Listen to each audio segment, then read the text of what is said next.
Greetings, welcome, come on in.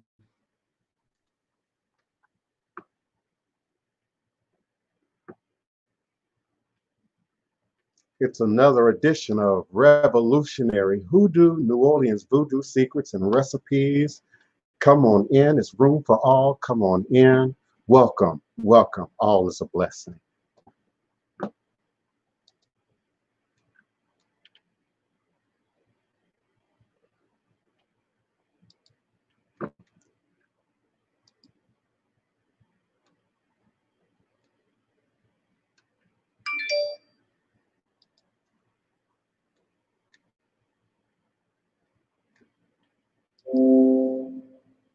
Your show will go live in 5 seconds.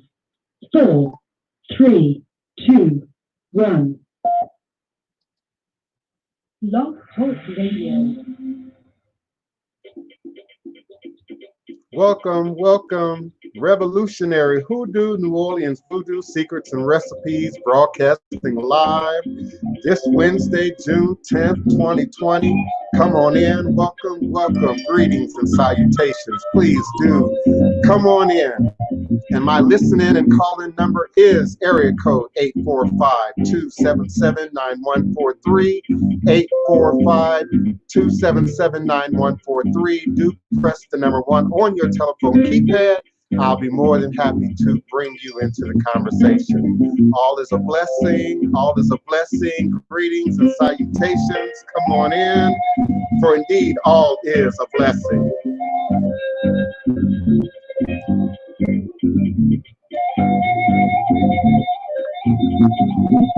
Greetings, Justice. Greetings, Neophyte, Vocour, Tourist. Greetings, Jennifer Anderson. Greetings, our beloved moderator, Kiona D. Carter. Greetings, and come on in.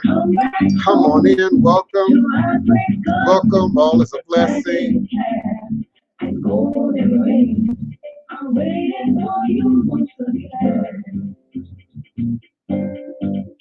Coming back to you. I'm longing for my family.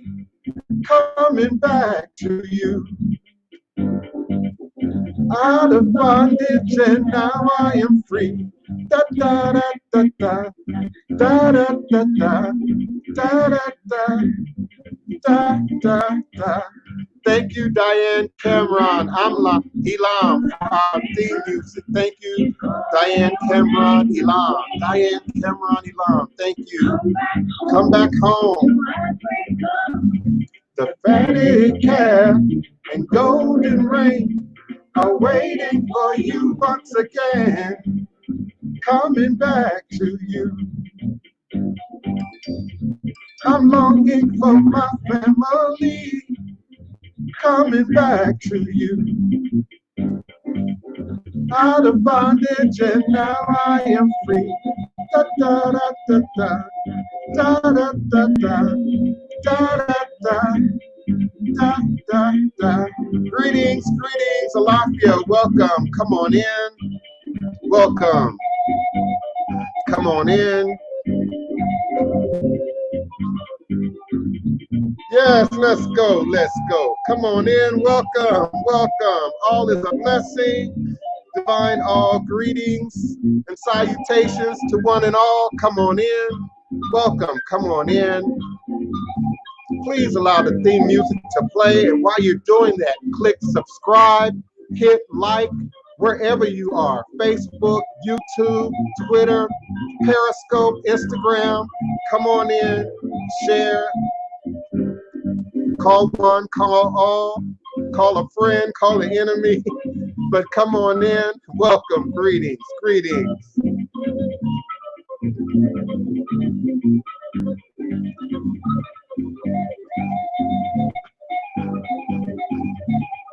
Yes, it's Wednesday, June 10th, come on in.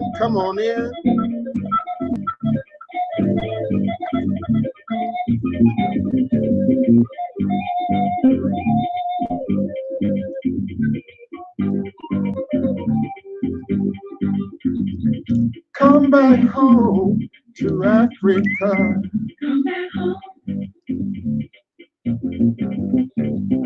Come back 845-277-9143. 845-277-9143 is a call-in number.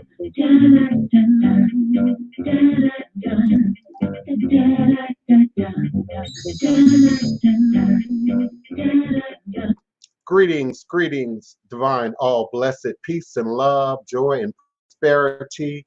You are now sitting live with the Divine Prince, Pan-African spiritualist, practitioner, author, and advisor, Elagun Oloye Hoodoo Obeya Bokur, sharing with you in all things spiritual, mystical, metaphysical, cosmic, evolutionary, revolutionary, healing, and holistic from a Pan-African Hoodoo world spiritualist perspective.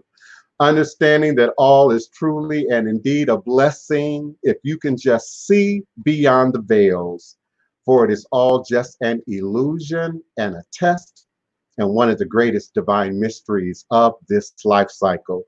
This is indeed my constant prayer, my mantra, affirmation, reverberation, reiteration, and it is my ever-living reality. It is crucial to the very foundation of my inner standing, my being, my walk, my works along this divine, all-blessed life path and journey.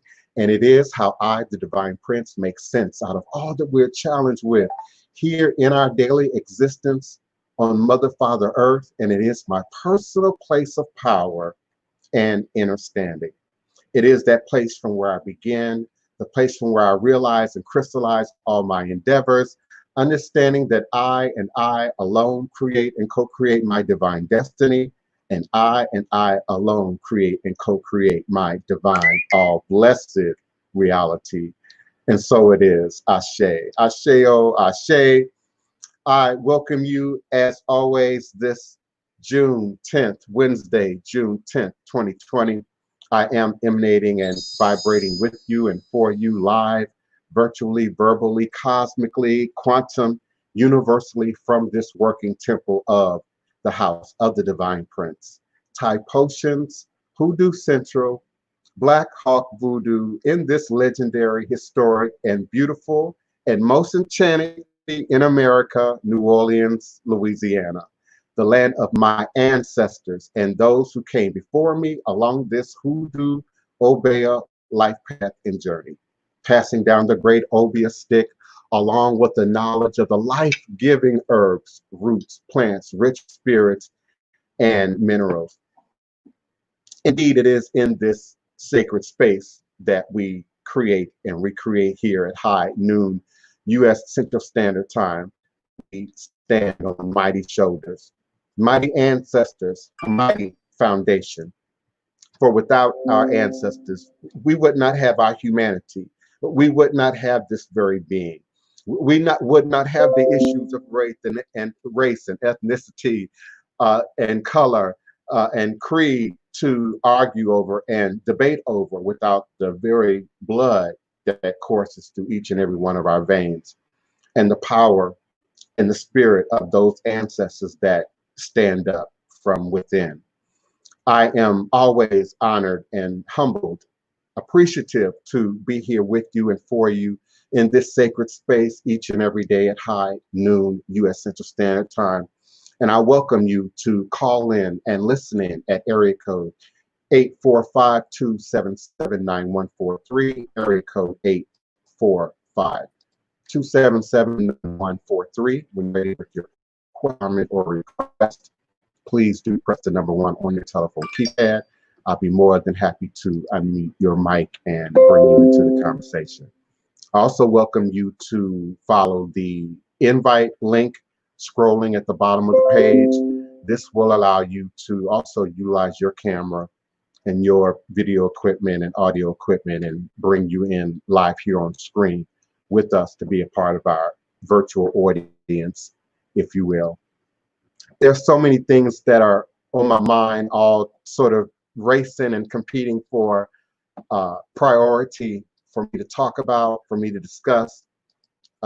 As you all know, I always start by acknowledging the weather and acknowledging the powers that stand up in the day. And indeed, we are in a season of warriorism, of revolution, of foundation building, of recreating the very reality that we've all shared and co-shared up until this present moment in time space. And indeed, it is in this present moment in time space that we have the opportunity to create and recreate a reality that's formed, that's shaped more in our likeness, more in our image, if you will, more within our range of understanding. And I beg of you, I plead of you all who stand up in a religious based systems of Africa, who stand up in the traditional African based spiritual practices of our people through the Pan Atlantic diaspora, through the trans diaspora. I beg of you now to show that which you believe, which you understand, which you are committed to, show it at its most purest level through your demonstration. We have many who are standing up today. Unlike never before, it would be very hard to say that this is a trend. It would be very hard to say that this is just what's popular today. It would be very hard to say that this is just in fashion for the moment, this crossroads in which we all stand in right now, with just one more death. And indeed, there have been other deaths just in the last 24 hours.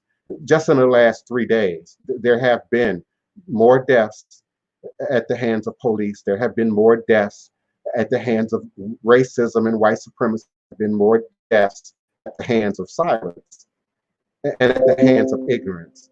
And so if there's any time to stand up in who you say you are, if there's any stand up in what you say you believe, that time, that moment, hey, it's right now.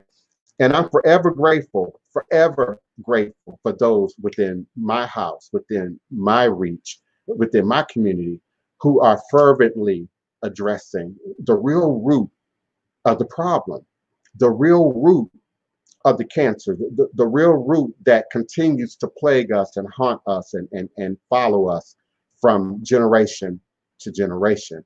And so without acknowledging your ancestors, without acknowledging those who came before, I fear this is all just lip service. Yet once again, once we return to not peace, but silence, things will then return to as they've always been before. And I, for one, let me be clear, don't believe that this is one of those times. I, for one, don't believe that this is a time where we're going to be able to reverse the clock. There will be a new normal. There indeed will be a new way of being and existing in the world. This is not an American problem. I've been saying that for years, that we tunnel vision white supremacy and racism and slavery and American enslavement and somehow give a pass to Arab enslavement, somehow give a pass to the other forms of white supremacy. Yes, even in religion and spirituality that show up in us and around us each and every day that we don't exercise, that we don't eliminate.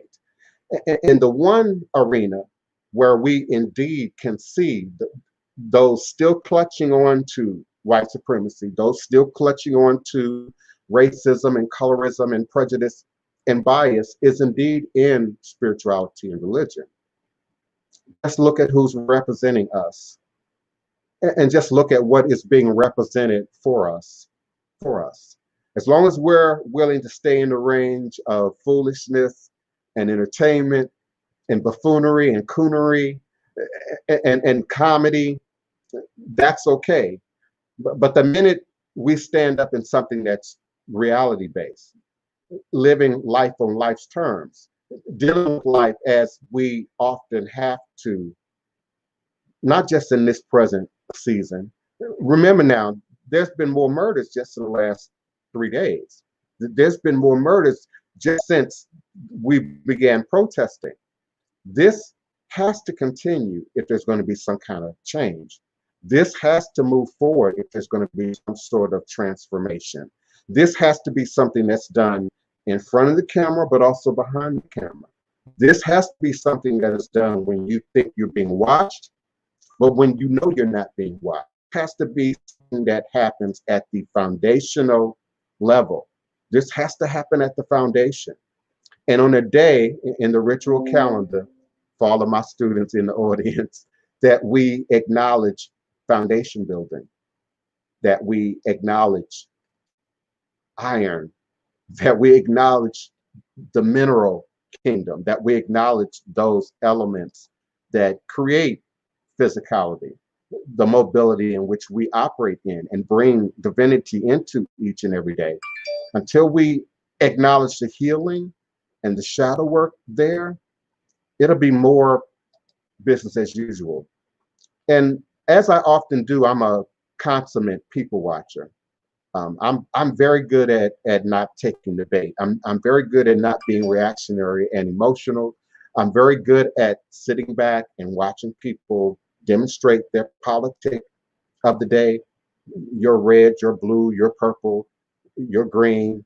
I'm very good at sitting back and watching people and allowing people the space to reveal themselves.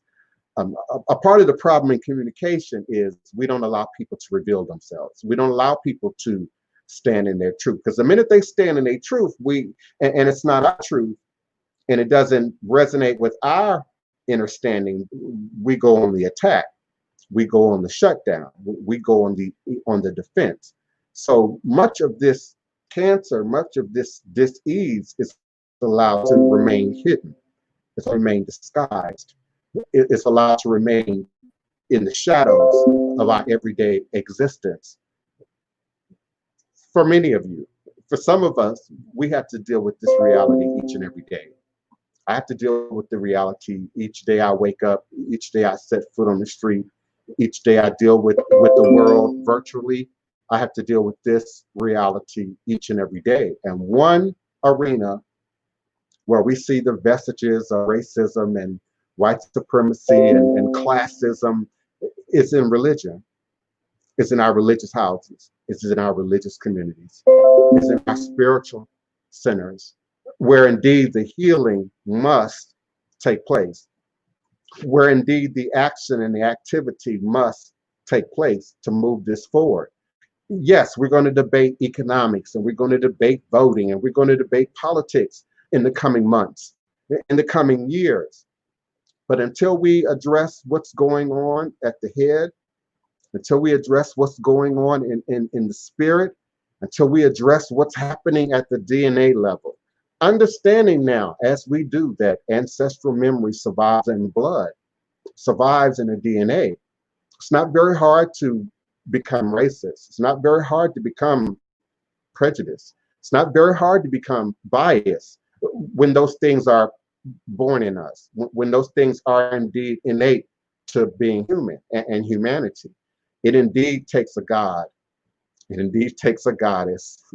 It indeed takes a true core, a true Hoodoo practitioner, a true Babalawo, a true Ianifa, a true healer to address this cancer that we're addressing today, that all the world's eyes are upon today, in this moment. And indeed, we can only worry about today. We can plan for the future. We can prep for the future. We can discuss the future, but we can only live for and operate in and be active in this right now moment in this time space. How much of the racism exists within you? How much of the white supremacy exists within you? How much of the bias and the prejudice exists within you? Because let's be clear, one group of people can't maintain this system without every group of people being somehow complicit in the maintenance of this system. Okay, so I don't want to hear I sat back quietly. I don't want to hear I protected me and mine. I don't want to hear me, myself, and I when we discuss revolution. We're talking about the revolutionary revival of hoodoo, of voodoo, of conjure, of root work, of black magic, if you will.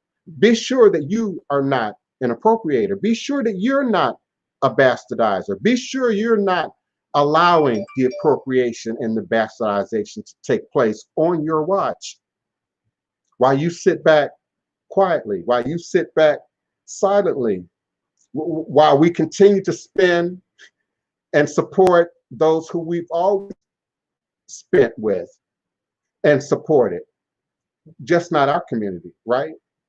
Just not by Black, right? Just not support the bodegas, right? We must begin to take greater responsibility for our leadership as individuals in your demonstration each and every day. And what you say you represent, Christian, Muslim, Jew, and what you say you represent, Ifa practitioner, Voodoo practitioner, Hoodoo conjurman, and woman, we must take greater responsibility for what we do and how we stand up. I know some of you are watching my demonstration. I know some of you have noted, a certain pattern. I don't handle these funerals very well. I typically can't broadcast the day that these funerals are happening. I'm one, virtually present. That's one. But then two, there's so much healing and so much work that devolves out of these scenarios. That is a symptom, a co-symptom of these events. And so we see it in Twitter, we see it in Facebook, we see it in Instagram. It's everything to do with what people are talking about and not talking about. It's everything to do with what we are supporting and not supporting. And then there's still those who would just rather not hear. There's still those who are acting as if this is just a regular day for foolishness. This is just a regular day for pop cultural nonsense. This is just a regular day, and that this too will pass. I see you. We see you. And we acknowledge you in spirit. We acknowledge you in spirit. And it's a new day. Even here in this house, it's a new day. If we're going to talk about binding, if we're going to talk about conjuring, if we're going to talk about root work and putting root, then let's put root where root matters. Let's put root where root counts. Let's do as was done for the Bois Cayman, predating the Haitian Revolution. Let's now do that for this present moment in time space. Let's empower each other. Let's empower our people. Let's empower our community. I'm seeing Amazon and Netflix and ABC and NBC, and everybody's running their usual Black History Month programming. Have you all noticed that? Everyone's running the keep your eye on the prize and the many docu-series, that speak back to various periods of modern revolution, various periods of modern movement, and particularly as it relates to civil rights and those causes that we are standing up for today. Listen, it's the day after the funeral. We can mourn, we can share, we can cry. Indeed, we can release, we can cleanse, but it's the morning after, and we must take concerted action to keep this moving forward. We must take concerted action to keep this moving in a progressive direction. We must take concerted effort to ensure that this sleeping giant don't sleep again on any of our watch. And those of you who are in childbearing range within the watch of your children and your children's children, you indeed have an opportunity to affect not just your house, but the houses of the children that your children play with, the families of the families that your children interact with, and particularly for the next 12 years, wherever you are in that old age process. You have the opportunity now to be co-creators in the reality that we all have to live and will live tomorrow. Tomorrow, we all have the opportunity to make those changes, to make those adjustments, to put down now a footprint for those that come behind us to follow. never again.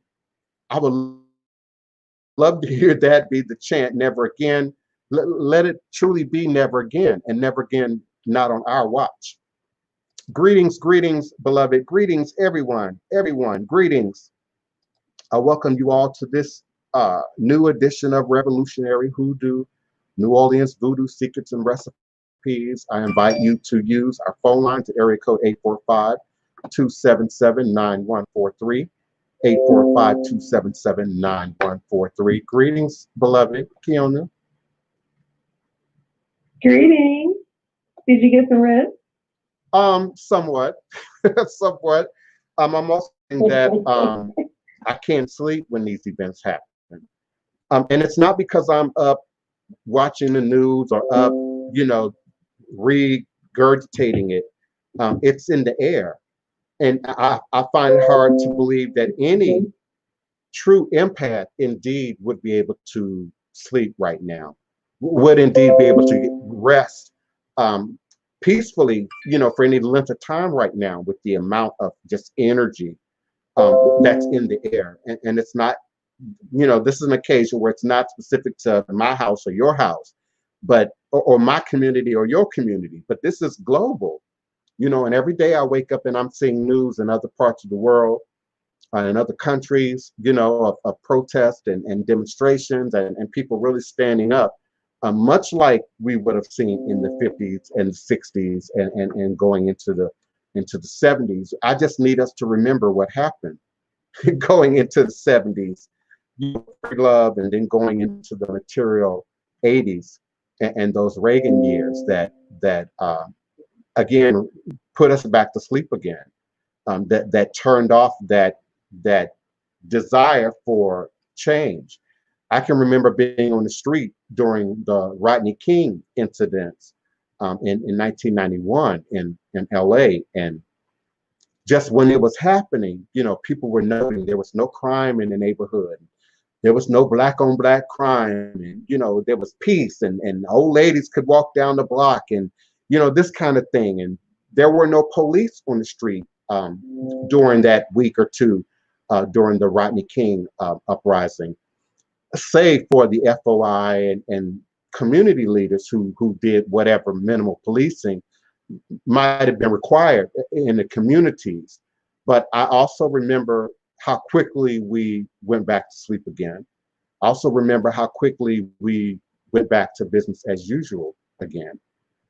And I remember 93, 94, 95, 96. I remember those years well, for lynching and white supremacy. The Ethiopian was lynched on Capitol Hill in downtown Denver, Colorado. I believe that was 94 maybe.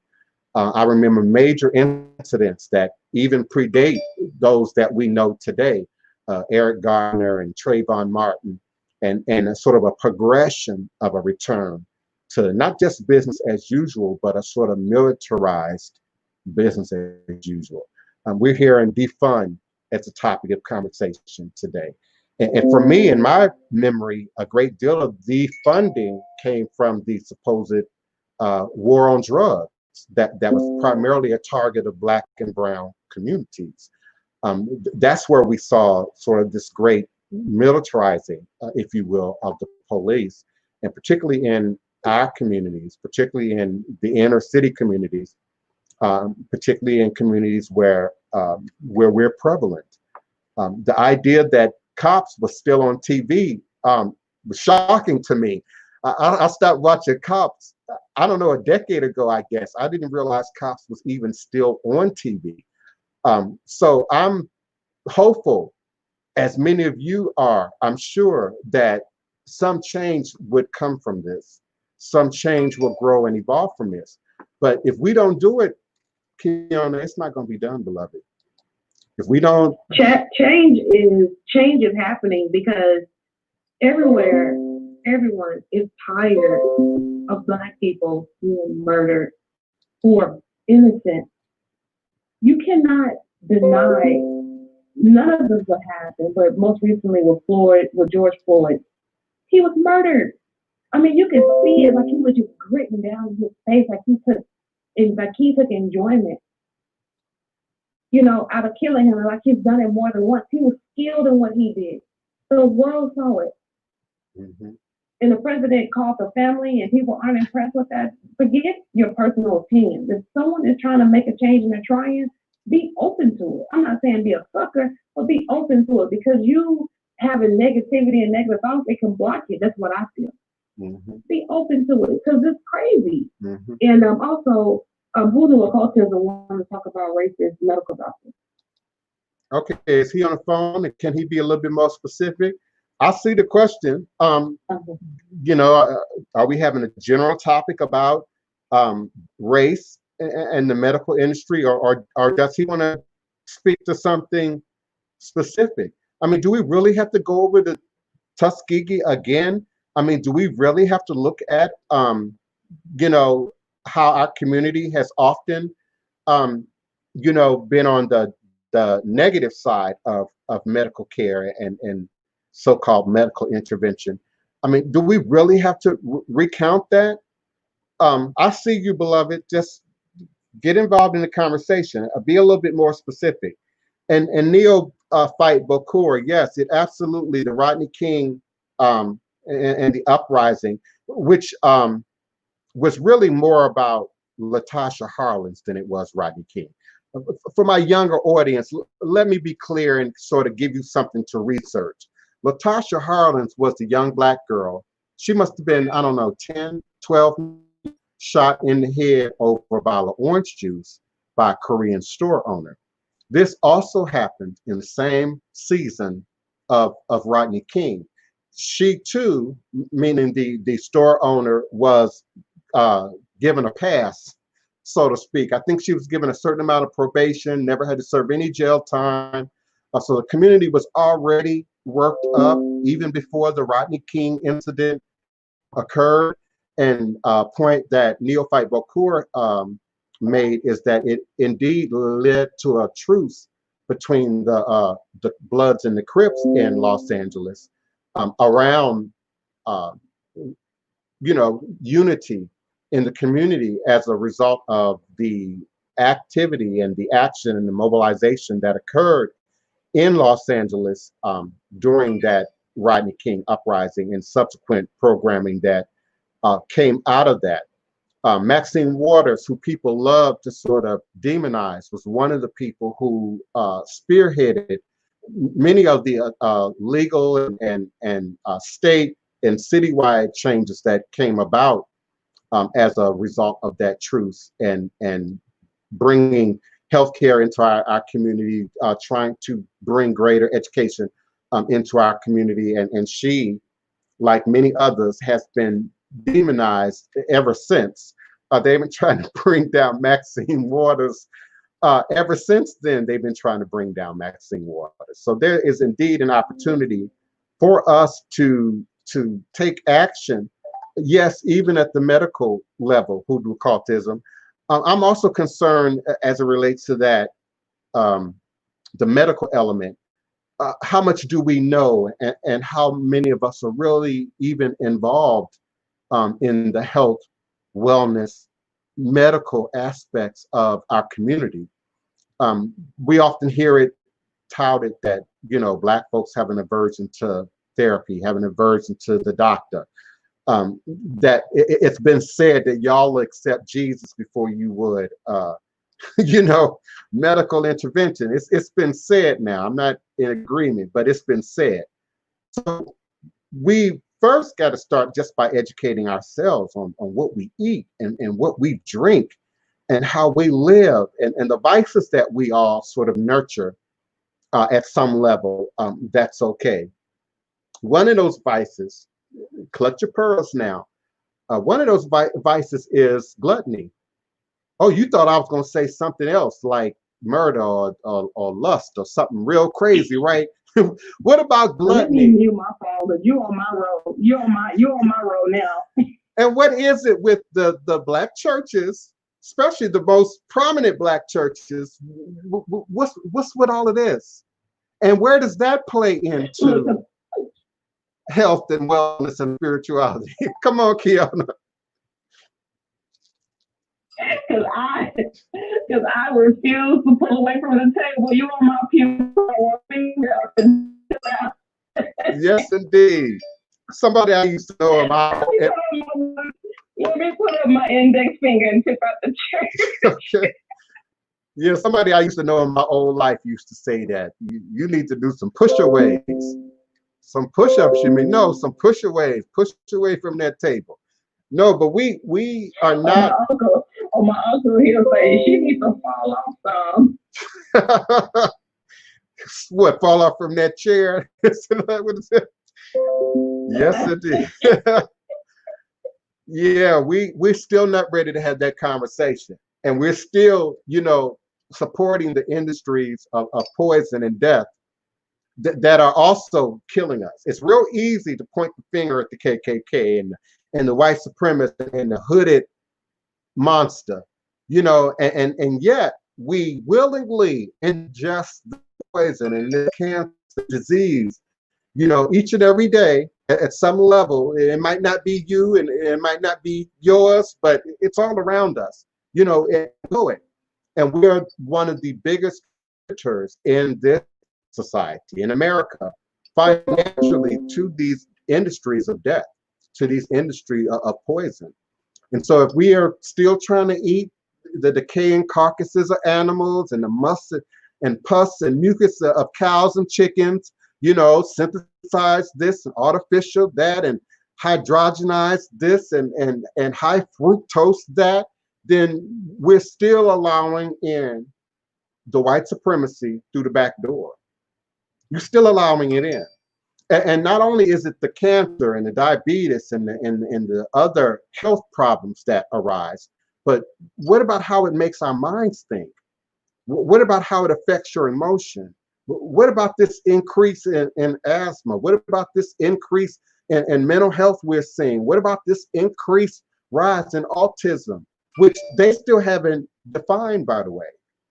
Science is still not clear on what's creating the increase of autism and other conditions in our society. I, for one, think it's in the plastic. I just can't do plastic. I just can't. I try and limit my exposure to plastic as much as possible. If I can do it in glass, I'm going to do it in glass. I don't do bottled water. I believe in filters and filtration systems and purifying systems, but I'm not for plastic. And I think there's a So do you think the way a child is born has an effect on like mental health as well? Because Hoodoo occultism brought up a point. I'm speaking on what he feels about Black women almost being forced to have their children via C-section. That's just one. I mean, C-section is just one. I think when I first heard you say the environment, I'm thinking about the environment, the toxins, the chemicals, again, what mom and the father are eating. We often don't think about the father. I think we put a great deal of the responsibility on the mother because the mother physically carries the child. But I don't think we do great deal enough coverage about how drugs, alcohol, artificial foods, fatty foods pass from the male's genetic material into the child. I think that also has to be considered. Also, when I heard you first ask that question, Kiana, I also heard in my head environment. How much arguing is going on, how much negativity is in that environment, how much killing happens in that neighborhood, how many people have been murdered in that zone. There are a whole array of other elements, environmental elements that I don't think are often covered. And particularly in our neighborhoods, particularly in the inner cities, particularly in the urban areas, particularly in the more congested communities. Because if you're living in a rural area, you're not quite as exposed, just like with the COVID-19. I got family member, my sister lived out in the middle of nowhere. You got to look real hard to find her neighbor. So there are many when I hear you say environment, hoodoo occultism, whoever originally asked that question, there are many elements of our environment that go into what's now a product of how we view health, and particularly in our community, physical health, but mental health. We think if we're physically okay, and fat equates to being physically okay in some cultures too, by the way. There are North African cultures that force feed women milk, dairy products, meat, in the effort to put weight on them. In the idea that weight equals prosperity, weight equals abundance, weight equals health somehow. But we don't think about inner health. We don't think about emotional health, and particularly for Black men. When we think about support groups, women's movements, the gay movements, we're really hard pressed to see a movement that addresses emotional health, mental health for Black men, and for men in general in this culture, in this society. So that inner component to health is often not addressed at all. It often goes without saying, and until there's some adverse response, you know, a murder, a killing, a death, a crime, then we want to pick apart some of the elements that go into. And so if we're going to remove white supremacy, we're going to remove racism, like the onion in which I teach from. Many of you are familiar with the onion. Like the onion from which I teach from, there are many layers to this, Kiona. There are many layers to this that must be addressed. When I was in elementary school back in the 70s, no one was concerned about the emotional and mental and spiritual environment of Black boys at all, and particularly in the system. You know, growing up in the DMV, Suitland, Maryland, Coral Hills, Maryland, Capitol Heights, Maryland, District Heights, Maryland, y'all know where I'm talking about. And y'all still hella violent in that zip code. Till this day, y'all still hella violent in that zip code. Still enforcing sort of this street level justice on people who live in that neighborhood. Even before they would acknowledge the police, the government, the municipality, there's this street thing that we acknowledge, you know, in certain zip codes and certain communities that we are being forced to grow up in, being forced to live in. And this shapes our emotional dynamic. This shapes our mental dynamic. Maybe not necessarily your mental capacity per se, but indeed the dynamic in which you view the world by, see the world by. The dynamic in which I see the world by, I view the world by, has everything to do with 20027. Has everything to do with Capitol Heights, Maryland. Has everything to do with Coral Heights, Coral Hills, Maryland. Has everything to do with Chicago, Illinois, and the 606, whatever two numbers come after that. We've got to look deeper than just how racism shows up on the outside. We got to look deeper than that if we're going to take this move, this momentum, this opportunity for activation and activism to another level. We've got to look deeper, and we've got to be willing to do the work. We've got to be willing to do the work. When we talk about ancestral work and divination on this show, that's something we often talk about, is the difficulty in addressing the work. Because you can't be feeding your ancestors, invoking your ancestors, calling on your ancestors, inviting your ancestors, placating to your ancestors, and not be reminded, and not have ancestral memory surface in that process.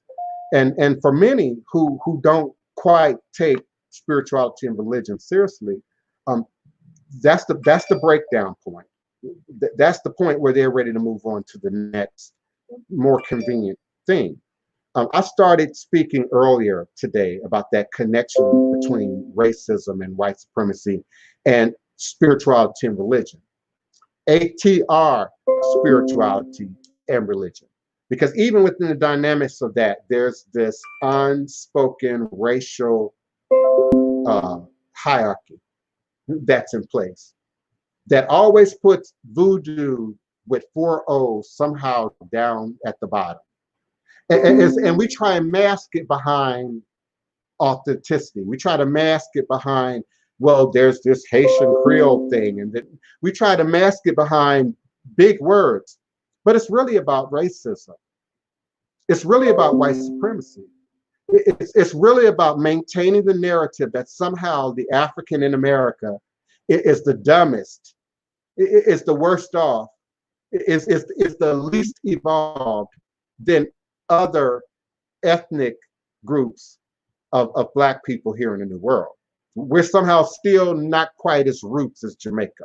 We still somehow just not quite as connected to it as Haiti or Cuba or Dominican Republic or Brazil or Panama. Just name any place outside of here, and somehow we are at the bottom heap. I read another document just this morning that demonized you Black man, you Black woman. You ain't got no God. You ain't got no connection to the lineage of voodoo. Let some of these book writers tell it. Let some of these authors tell it. You are just a product of enslavement. You are just a product of Catholicism and Christianity as it partnered with enslavement. And we are still operating from that position today in ATR. Today, right now, today. And people are still seeking to validate themselves with an accent. People are still seeking to validate themselves in a foreign language. Well, if it's got 4 O's in it, then it's somehow a bastardization of. Well, what do we speak? We speak English, okay? So until the African Americans speak Gullah as a first language, or Spanish as a first language, or Arabic as a first language, we still somehow being invalidated. We are still somehow just a product of somebody else's property. We're still just property of. Hold on, please, before you move past it. Because if I hear one more person say Assalamu alaikum is Arabic, I'm gonna break my head to the wall. It's Congo. Originated in Africa. It's not Arabic. So when you say peace and blessings, it came from somewhere. Please comparing one slave master or slave owner for the other to say yours is better. If somebody hasn't come back to get you in 2,000 years, could it be a possibility they're not coming? If the rapture, such a time as this, the rapture, Bima Scotty, wouldn't it have come at such a time as this? You gotta get past all this nonsense, all this material stuff, and making all these Europeans rich. While you are buying food down $1 for $1 to put food in your house. Many of you. Stop it. Ain't nothing evil about our roots. There's nothing evil about it because our ancestors had to do what they had to do so we could be here. You gotta get over this foolery. Okay, sorry, I have to say that part. All is a blessing, and I invite other callers to call in the area code 845-277-9143, 845-277-9143. When you're ready with your question, comment, or request, please do press the number 1 on your telephone keypad. I will be more than happy to unmute your mic and bring you into the conversation. I'm surprised that many more don't have anything to say, and particularly now. And I take that back. Surprise is the wrong word. I'm not surprised. I'm not surprised. I'm alarmed that many more don't have anything to say, and particularly now in this weather, in this season, you know, and all the calamities that we're being hit with back to back to back. And as I started out early in the show, I do pay attention to what's happening in social media. I'm just not always responsive to it. I've never been the guy who takes the bait. I just don't. Um, I'm not the guy you can call and say, "Hey, do you know who this is?" I'm not that curious. If you're not about to tell me, I'm hanging up. I'm moving on to the next call. I've never been that curious, so I don't take the bait easily in Twitter and Facebook and Instagram, and when sort of these debates are going back and forth. But I am watching the behavior. I am watching the demonstration. And some of you never stopped to note the murder, never stopped to take note of these alarming number of Black deaths, never responded to, and still haven't, to what's happening in you and around you and beside you, because it indeed affects you. It indeed affects you. Black, white, Hispanic, Asian, on the sound of my voice, it indeed affects you. Indeed. And so I'm taking note, Kiana, the racism is just beneath the surface. In this presidential environment, in this presidential election, in this pandemic environment, in this calamity of police killings and abuses, the racism, like shit, floats to the top. It floats to the top. My thing is, those of us who are watching, those of us who are observing, what you gonna do? What are you gonna do? And how does this now affect your behavior? Because we established back in the 80s that silence equals death, right? So today, silence equals acceptance. Today, silence equals agreement. Today, silence means that you want things to continue on just as they are. Don't rock the boat. Why shake up the boat? Why rock the boat? And that's the continuation of white supremacy. And I, for one, can't do it. I just can't. I'm for separation. I am for separation. Because when I come here, when I first moved here to LA, I said, this is where separation is. You have Koreatown, Chinatown, Little Tokyo, you got Cambodia, you got Little Italy, you got everywhere but Black America. And we go and buy their hair, we go and sit in their nail salons and don't even know what they're talking about. And we barely have our own in this area, because I know they do exist, but not that many. I am for separation. I am for you having your own community, or you could go here. This is Death Valley, where you could go and be around your own people, because we're making them rich and they ride around in Mercedes, and then they don't come to our neighborhood, but they come to us, hurry up and buy. So let's hurry up and buy at our own store. So I'm for separation. I support separation. However, I'm not sure that will be the problem. I mean, that will be the solution. Because, okay, so we're separated. But if you're still going to buy all of your products from the Asian, if you're still going to support, the whites, if you're still going to send your money to the UK, then what will be the point? So I'm not for or against separation. I just don't know how effective it would be if we don't somehow address the mindset of the people.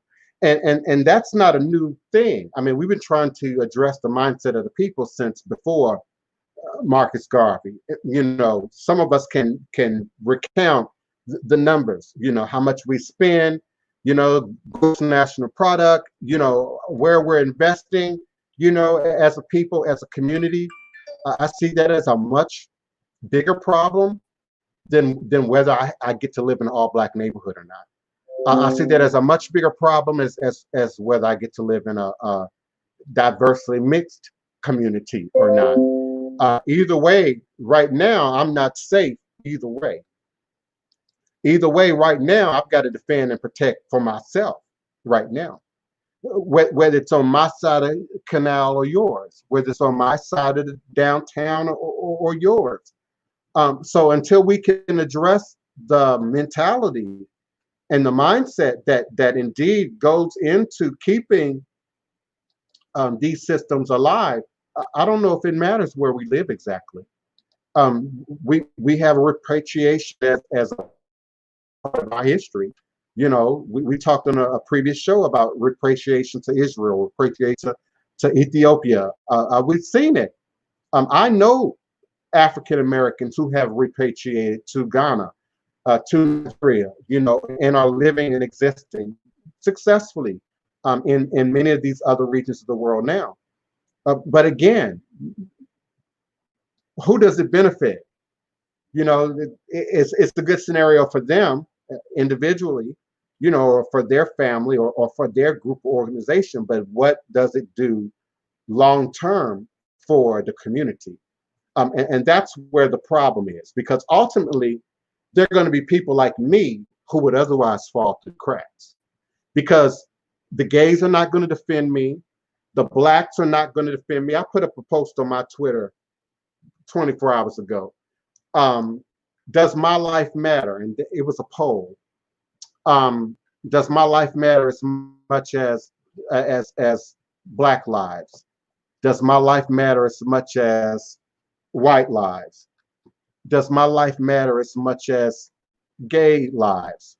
I think that you're only allowed 3 options on a Twitter poll. I'm trying to pull it up in front of me. Yeah, I think you're only allowed 3 or 4 options. I want to say 3. Whew. Yeah, I want to say 3. I still don't have it in front of me. But the only button that was acknowledged was Black Lives. And in so doing, I don't believe the person who responded understood sort of the facetious wording that I used to establish the poll. So any answer on the poll would not have included me. None of the answers that were available on the poll included me. And so most people did not respond to it at all, which is how many of us exist in your world every day, invisible. If it weren't for this, I'd be invisible to you. If it weren't for the voodoo, I would be invisible to you. If it weren't for me offering free conversation for 2 or 3 hours out of the day, I wouldn't be on many of your radar. I would be invisible to you. And so we ask, how does this continue? How does this go on? Because we're invisible to you. Even if you're not actively a part of, but you're sitting back quiet, but you're sitting back not speaking, not being demonstrative, not doing, you are indeed a part of the problem. Yeah, the only response I got was that my life didn't matter as much as Black lives. My life didn't matter as much as whites, as much as straights, as much as blacks, as much as women, as much as gays. My life doesn't matter, and that is the reality for many people in this argument, in this conversation, who look like me, who live like me, who are not counted just like me. So if I didn't look out for me, who would? Oh my God, if I didn't fight for me, who would? If I didn't stand up and make a platform for me, who would? Who would? And so that's the questions that we must begin to ask. Those are the questions that we must begin to look at if we really want to dismantle what racism is, what prejudice is, what bigotry is. And I don't require to be super entertaining. I don't require to be buffooning and cooning. I don't require to be popular. I don't, aspire to be cute enough to please any of you. That's not why I'm here. That's never been why I'm here. And if that's what it requires to be Black enough, to be accepted enough, to be acknowledged, to be seen in the portrait that is the present state of America. I'm not in any competition to be in that picture. I'm not in any competition to be a part and party to that. And so I will continue to create and recreate the reality that mirrors my image. You ain't got to support it. You don't have to like it any more than I have to support you or yours or your platform, with or without your little blue dots. Okay. Okay. I got my own voice. Because like even with PBS doesn't get as many views with Reading Rainbow and with the DNA test on your roots and all type of educational things. But you want to see somebody fight, the ratings are going through the roof on VH1 and BET. Why is that? You were the only one educating me that our ancestors necessarily didn't have to come directly from the ones that we knew of, right? Because I was afraid, and I say this respectfully, not to curse myself, but respectfully I say this, because I was nervous, being called to this path when you mentioned the ancestors, because, and Kayla asked about generational curses, because I was afraid because my family for generations have never stuck together. Have never stuck together. So the support was never given. So on social media, when the support wasn't there, it felt uncomfortable. But then I said, well, that's just normal because I've never gotten the support, And so when you are acting a fool, when you're fighting, if you're dressed up in your $1,200 gown and your face is beat for the gods and you got your big high towel hair, cussing people out, then they'll tune in. Then you'll make millions because you are completely entertaining. But the moment that you're feeding the soul, the moment that you are calling up them dry bones and causing real healing, they're not interested. It's gone. You're not stimulating them. What they say, if you want to hide something from Black people, put it in a book. It's not entertaining. So that's why. I was concerned about that. I thought about that very thing, almost the way verbatim, the way you just described it. I thought about that earlier today before I came on air. And what I said to myself out loud was, I'd rather be here to do the healing. I'd rather be here to do the healing. Because let's keep it real now. I'm a certified, documented celebrity reader. I could do 2-hour show every day about other people's business if I wanted to.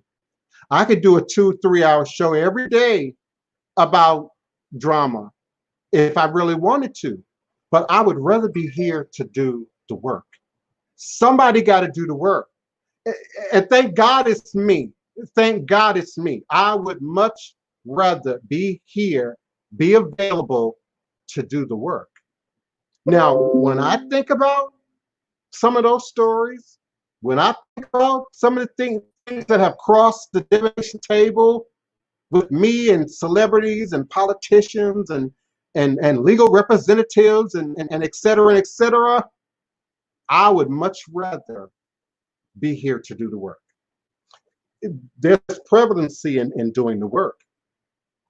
Just like mama might say, go to school and be a doctor, go to school and be a lawyer. You're always going to have clients. A healer. I'm not talking about your made up fake wannabe perpetrating as conjure, but your healers will always have plenty of work. Always plenty of work, because there are too many people who are just not willing to do it. And the pharmaceutical companies know that. The advertisers know that. Drink this stuff. This will fix it for you. Just send me $19.99 and we'll ship it out to you in the mail. You ain't got to do no work. You ain't got to exercise. You ain't got to do no push-aways, Kiona. girl, just take this pill and it'll all be good. You know, I would much rather be here to do the work. Let that be what's said on my tomb. He was there to do the work. I would much rather that would be said of me, that I was doing the work. I don't care. He wasn't entertaining, great.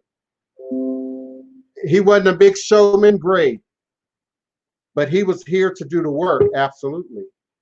Absolutely. I'm losing something here because of the timing. I think I lost my Periscope. Are you still on the phone, Kiana? It's still here, but I'm telling you, that's what it is. Because I used to, want to fit in. I used to, cry. I remember, my mom had bought me a dress, a real pretty flowery dress. And I was in the house and she had just got through cooking. I ate and remember a neighborhood friend, came and knocked on the door and asked me to come outside. And I said, don't go outside, it's dark. I'll never forget. She got me outside. We went around the corner and it was like 4 other girls there. They just jumped on me and beat me up. And even and I'm old now.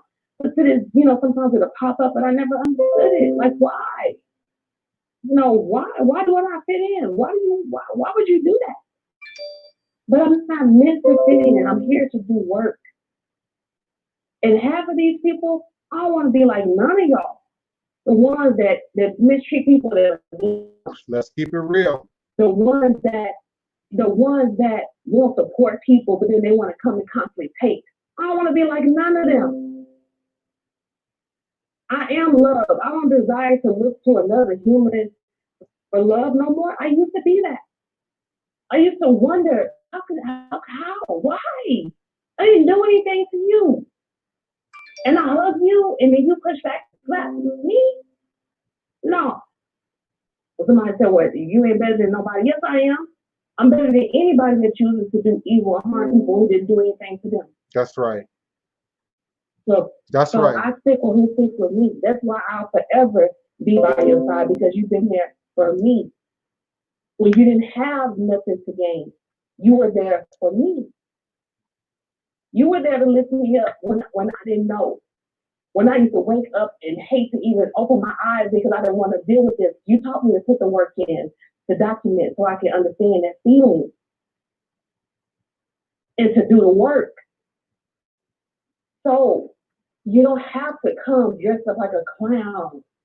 You don't have to come and try to prove anything, because you being a living, breathing, walking God is good enough for me. So forget them. You can always count me to be there because I love you. So with every ounce of me, because of who you are and you real and you don't take no shit. Well, I appreciate that. I really have to second guess it. Sometimes I'm not sure of the value of my work.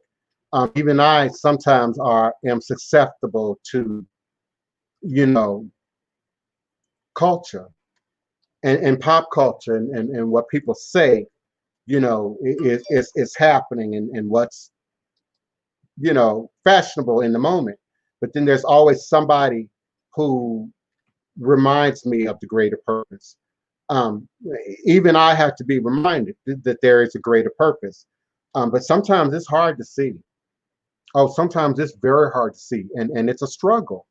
And you have to be indeed motivated and inclined to ancestors and spirit, and doing the work sometimes to push through those when you don't see it being returned, when you don't see the reciprocity.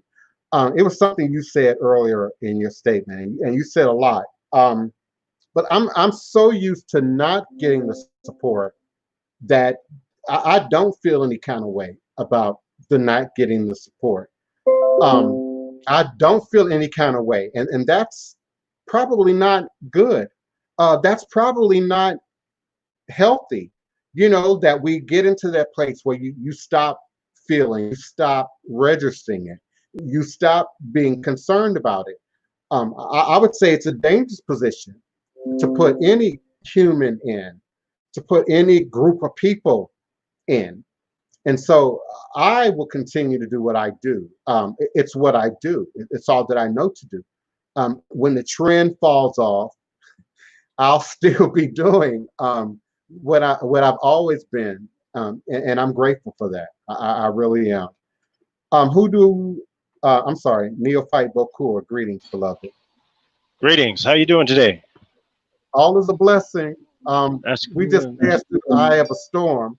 I didn't even mention that just moments before I came on air. I didn't have internet. The storm moving through. We had flood waters in the neighborhood. Yeah, I've been keeping track of it, watching my weather channel and whatnot, trying to make sure that I avoid that storm. I'm in the desert again now, so I'm free and clear of the bad weather. I hope you actually pull through there without, getting washed out. Yeah, I posted a few pictures or video on my Instagram. We got a little water, it came up to the middle of your car wheels. But it went down. It went down. And this neighborhood, unfortunately, we're used to that in this part of Treme. So we're good. We're good. That's good to hear. I wanted to speak on or try to give some context to what Kiona said. Beloved Kiona, she really touched on something that really sits with my heart as well, as far as being separate. I agree with her completely, but I wanted to, shed some light on how I see it. The way I see it is separation needs to have culture behind it. You go to your different neighborhoods and you have Hispanic, just about everything. Hispanic markets, Max Foods. We have different Mexican markets here, and we go and shop there all the time. No problem at all. They allow other cultures to come in, patronize their stores and whatnot, but it's specifically a Mexican store. Not to say it's a Latino store or a Hispanic store. That's all well and good. You go to a Chinese food place, they make specifically Chinese food. They don't serve fried chicken necessarily, for everybody. They serve Chinese food, and nobody complains about that. That's what you go there for. But it's still a Chinese food, Chinese cuisine market. That's what the difference is. Black people, we have this same thing. Only problem is we always find some sort of opposition to it.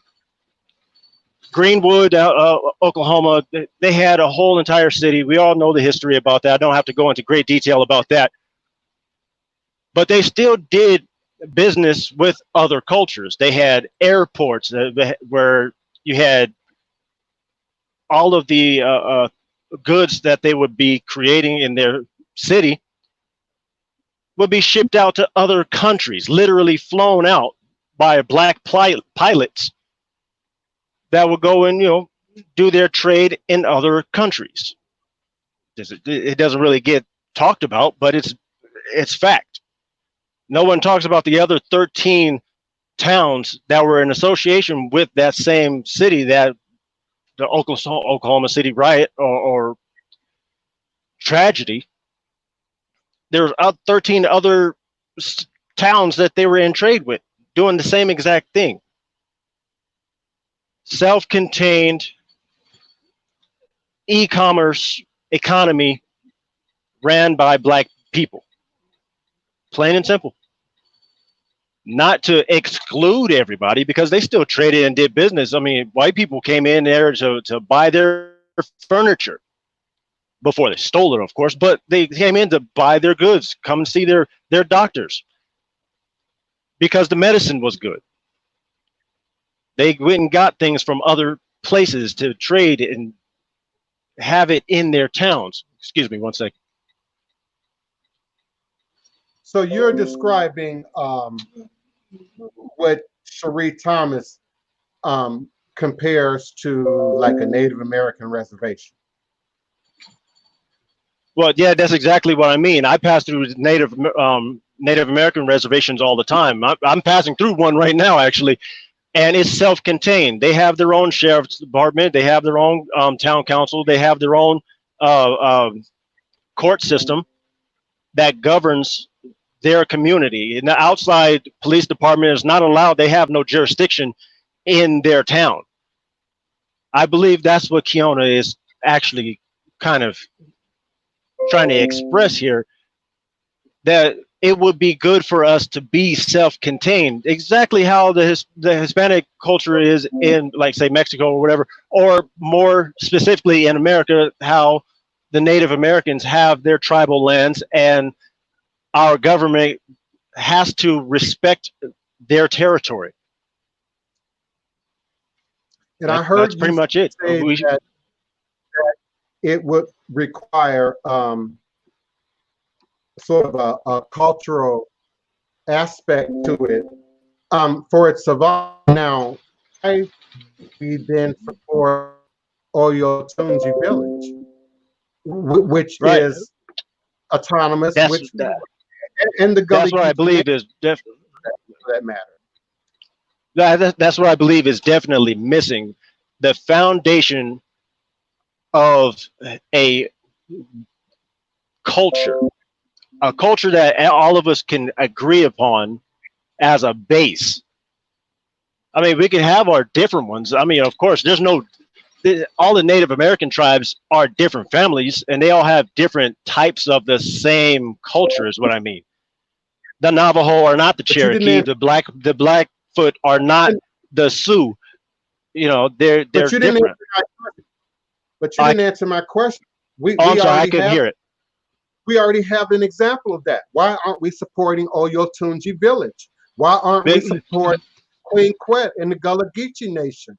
Why aren't we supporting that where it already exists among us? Because Black people are afraid of it. Plain and simple. Definitely afraid of it. That's it. That's too easy of an answer for me.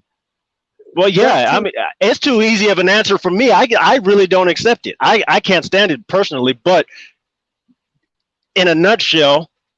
Well, I was ignorant to their movement, so I can't see Neophyte Taurus did better than me because I didn't even know they existed. Well, yeah, that I hear you. She said that she didn't even know that Gullah Geechee Nation existed. She didn't even know that Oyotunji existed. Gullah Geechee just off of the closest place would be parallel to pretty much Georgia and whatnot, but they've got their own self-contained culture that they've been living and thriving in for millennia, for decades, not millennia, for decades, for century. They've been out there living as a contained unit with their families, their food, their culture, the music, the language, self-contained, but oblivious to, I mean, everybody's been oblivious to the fact that they're there. Why? In this environment of the internet superhighway, www. Why is that still the case today? Why is that? Yes, exactly. Why is that? That's why I keep driving mental health, education, the head, because as long as we're still being educated outside our understanding, as long as we're being educated outside our community, outside our culture, then we're only raising up the next generation right now to replace us in doing business. You got to stop demonizing. We got to stop demonizing ourselves. Like Black people, just stop demonizing ourselves. Everybody else is already demonizing us as a whole. We got to stop doing that ourselves. When you see a Black family walking down the street, you get like a nervous twitch because you see something that you're afraid of, or you think that everybody else is going to be hypercritical of. Ignore that BS and get with your Black program, period.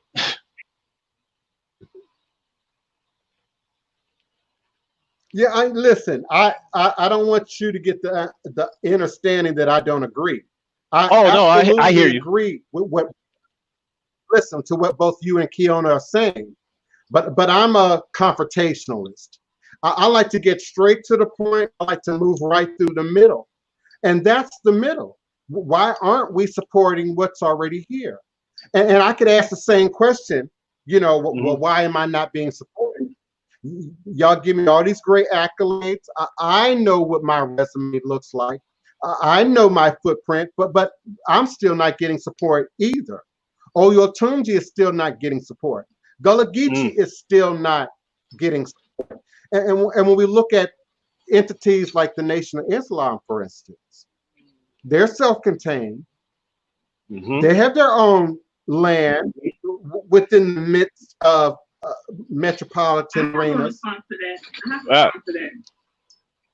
Yeah, I want to hear that. We just need you to speak up.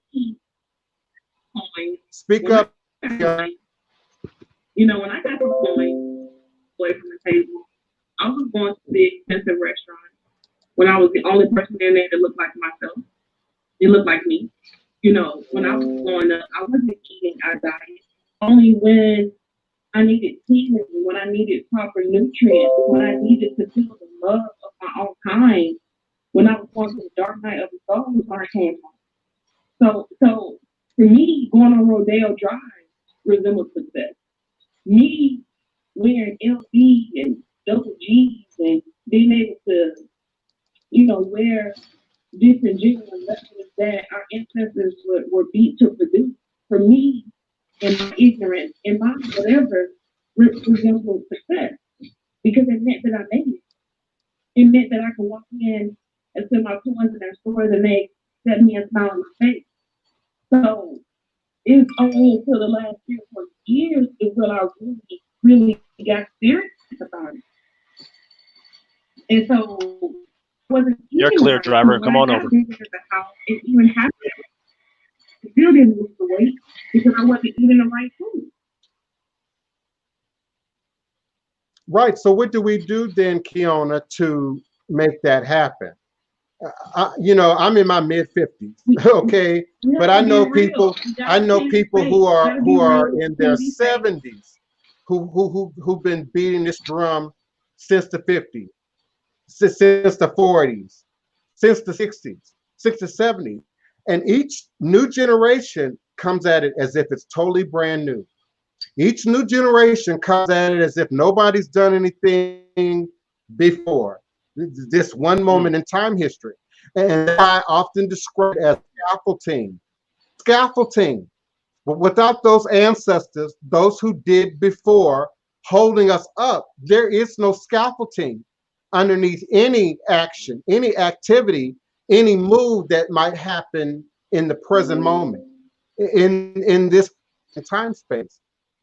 We, right. Those on the those who are conscious right now, those who do have a clue right now, have to take action right now.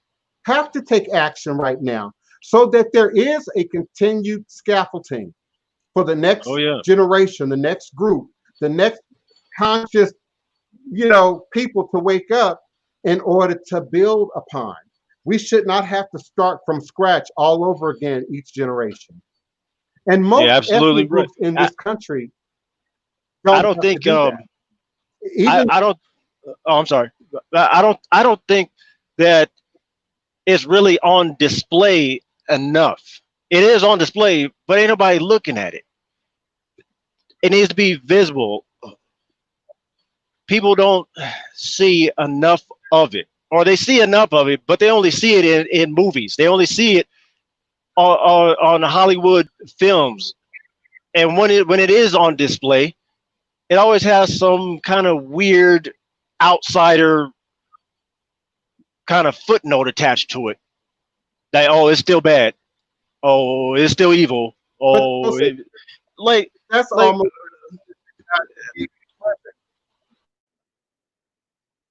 But neophyte, that's almost as good as it not being there. My story is not being aired. My story is not on TV. My story is not in any books. There's no show that I can say represents who I am today. There is none. Now, growing up, once upon a time, I would have said the Cosby Show. I know those people. Growing up, I would have said the Jeffersons. I know those people. But who I am today, African and voodoo and all, there is no representation. And Ava DuVernay, forgive me, Spike Lee, y'all not in no hurry to document anybody like me either. Tyler Perry, y'all not in no hurry. Y'all know who I am. I got a SAG card and an IMDb profile, but y'all are in no hurry to document this. Still entwined in bigger systems, Neophyte Bokur. They're still entwined in somebody in the chat said, I think it was Keisha, that she just liked black and that it didn't matter to her religion. I agree with your sentiment, but that don't work in practical terms. The black Christian thinks themselves somehow superior to me, superior to who I am, more qualified than who I am, more deserving than who I am. So that's that white supremacy. that's white supremacy. That's white supremacy.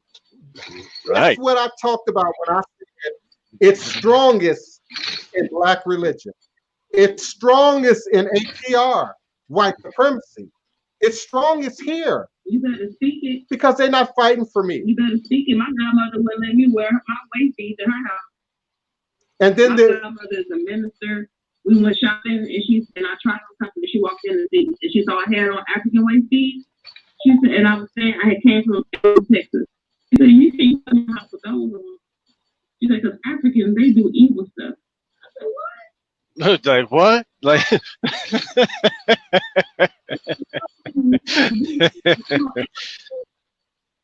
you just reminded me of may she rest in her room. One of my dear cousins, Lula, one of the blackest people in my family. Now, if you seen my mama, right? Lula darker than my mama. Okay. And I can remember a very similar conversation that she and I had about this African stuff. Well, what's with you and this African stuff? And I looked her in the face and said, you're one of the most African people in the family. Like, what where is all the mirrors in your place? People still denote it as a head wrap, as kente cloth, as red, black, and green, as dreadlock, as an afro. You know, Jill Scott, remember Jill Scott in the live concert? Natural hair don't equate to consciousness. You know, how it looked. So until we can address in our community religion, God, we're never going to unify. I have active Christian black folk right here in New Orleans. Oh, you all think I don't see you because I'm not reactionary. I told you I react when I see, when I hear stuff. But y'all are actively working to block me. For what reason? To harm me. For what reason? For what reason? Other than I don't go to your church. Other than I don't support church. Other than I don't support Christianity. But yet you marching and demonstrating today against white supremacy. Get the fuck out of here. You want a good example? Take a good example that I can. Oh, I'm sorry, Kiona. Go ahead. You can't question. You can't pray. You can't pray and nobody does name but one name. You have to do everything. That's still slavery. That is still slavery. If you asking me to pray to a slave god, it's still slavery. And I'm not going to pray to the slave god if it ain't slavery. All right. Forgive me, Keona, but I had to get that out there. Your God equates to slavery for me. Your religion equates to slavery for me. And I don't see the Muslim, the Jew as any different than the Christian. You just a different side to the same coin, and it all reads enslavement for me. And so, who in 2020 is gonna lay down for that? Who in 2020 is going to accept that? So no, I won't accept the black slave master any more than I will the white slave master, any more than I will the Asian slave master. I won't be accepting no slave masters. And if it's going to be any root to be worked, masters with these Muslims are supposed to be so-called woke. The Arabic has black slaves too. So still do. Still do. They still do. Are you watching your documentaries? They still do. They still got Africans enslaved in London right now, in Germany right now. They still do. In Morocco, of all places. In Morocco, of all places. Like, what? Like, are you kidding me? Morocco? Mauritania's got more Africans on the slave market right now as we speak than people are even aware of. People don't even know that people are getting snatched up in Africa right now, in Mauritania, in Morocco, to be put on a workforce market. Workforce. Like, no, that's ridiculousness. Slavery. Call it what slavery. We it is. Everything now. Yeah, this definitely, this soft language is definitely a problem for me right now. This micro racism that kind of goes underneath the table that nobody acknowledges, and you tell jokes to make white people feel comfortable, to make any other culture feel comfortable with your blackness.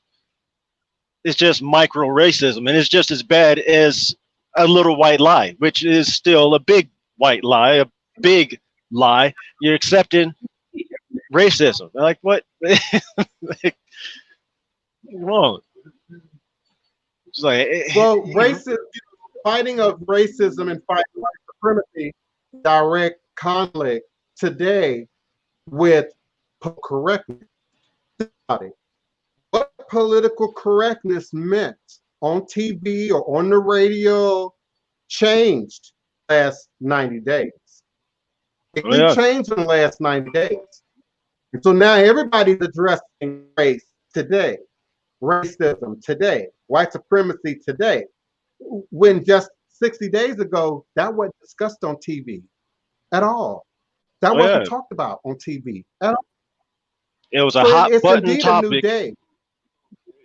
It was a hot button topic that everybody kind of danced around and kind of dusted off, but nobody would ever push that button. They know the button is there. It's that big easy button right there. Everybody wants to, acknowledge it, but they're not doing nothing about it. Push the button. Talk about the conversation. It's long overdue. They're talking about it now, but yeah, where were they 20 years ago? Like, where were you guys 20 years ago? Where were they yesterday? Where were they yesterday?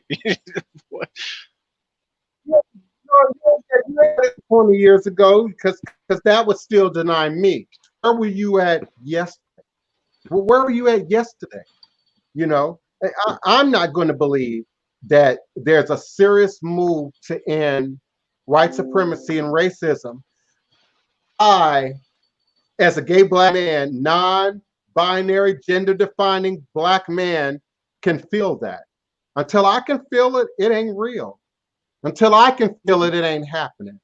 Because I'm the guy who you all would let between the cracks, if you could. I'm the guy who would not be counted if it's left up to T.D. Jakes and them. I wouldn't be counted. If it's left up to the Black Panther Party, I might not do it. If it's left up to some of you revolutionary heads out there, I might not be counted. Are you following me? Are you hearing me? I wouldn't be counted.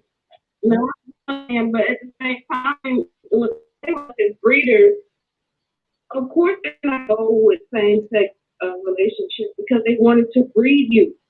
They wanted to breed you so they could sell your baby. So what do you mean be accepted? Accepted how? When they were trying to take your seed and sell it up to the highest bidder. It ain't got nothing to do with creation. We are energy. Sex doesn't exist in creation. They were trying to make money. We can't continuously blame them because we know that. But Keisha Smith is on the phone line. She wants to join in on the conversation. She's not on the phone. Oh, yes, she is. Okay. My bad. Area code 318. Who's calling and where are you calling from? This Hoodoo. Okay. Greetings, beloved. How y'all doing? All is a blessing. Go ahead, beloved. Your mic's open. I know. You know, I'm going through it today. But basically, I agree with what Kiana's saying. And, you know, for separation, but at the same time, we so divided because everybody in different organizations, especially Christianity and Muslim. Now, Muslim, they have their own jurisdiction. They have their own, you know, organization. But the thing is, as soon as you do something they don't agree with, they cutting you off, and you act they treat you like you're not black anymore. You know what I mean? For instance, I'm a straight male, but you know, if you gay and you know Muslim or Christianity, basically they're going to change you or kill you. You know what I mean? Because it teaches in the Bible that being homosexual is abomination. And so from that, they carry that on and tell you, hey, you're less than a human if you disobey God.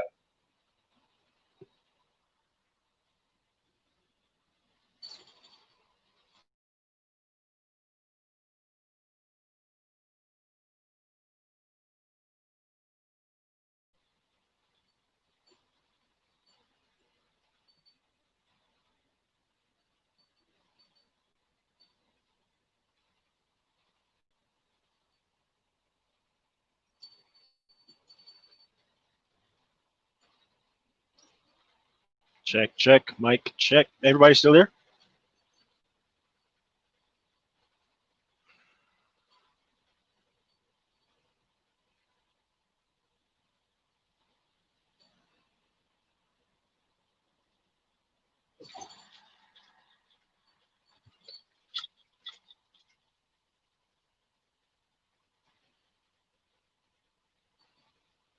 Hmm.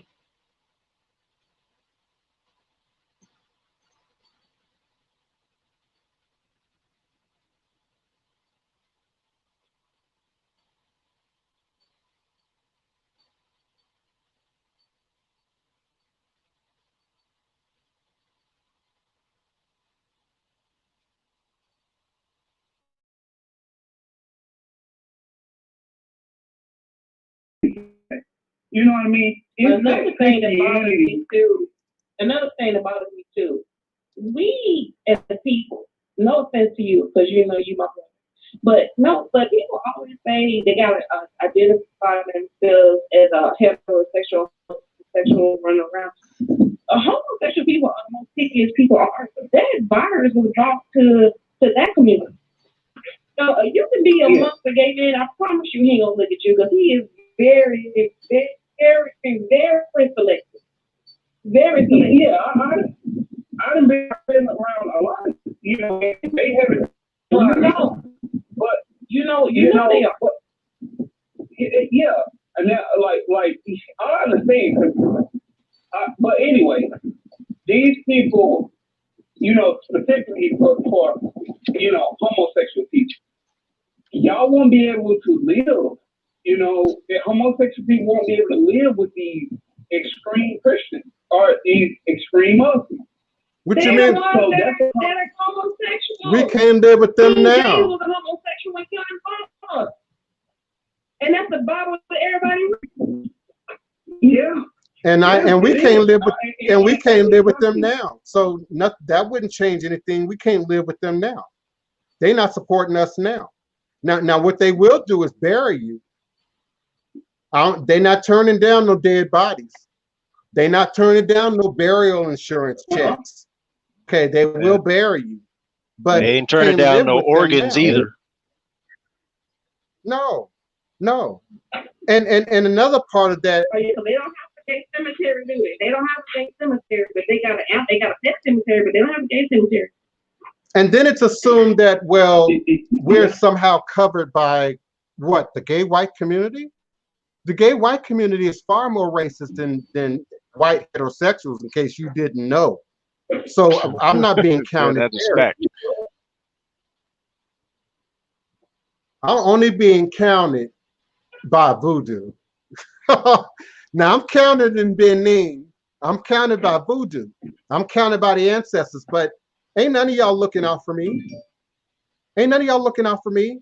None of you have my best interests at heart. Okay, so, you describe Keona's, hair and fluff and circumstance. I don't know if you had anybody in particular in mind, but they're not counting for me either. They're not looking for me either. Now, when they're in distress, they will come to me.